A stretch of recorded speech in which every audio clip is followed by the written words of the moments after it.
Research Department of ACORN Political Operations and its affiliate Project Vote. In 2008, Moncrief came forward first as a confidential source of the New York Times, and after that, the New York Times backed away publicly.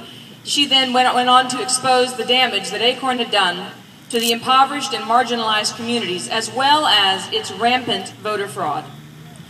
She is a patriot, she is a truth teller, Anita Moncrief.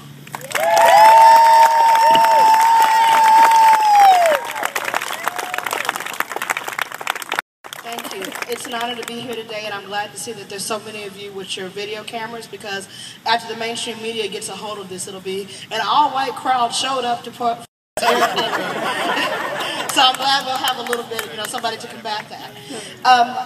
I speak from the heart and I speak plain, so if I offend some of you, I'm sorry.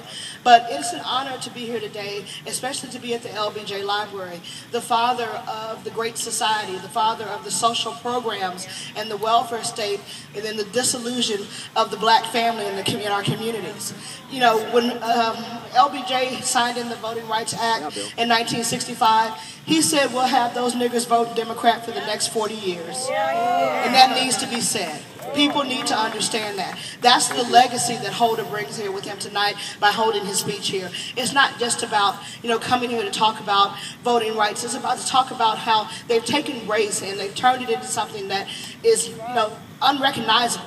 I grew up in Birmingham, Alabama, in the heart of the Civil Rights Movement. I could have walked to the 16th Street Baptist Church that was bombed during the Civil Rights era.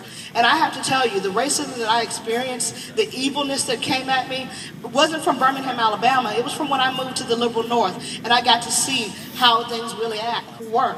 And part of that was working with ACORN. And that's why I'm here today, to let you know what you guys are up against.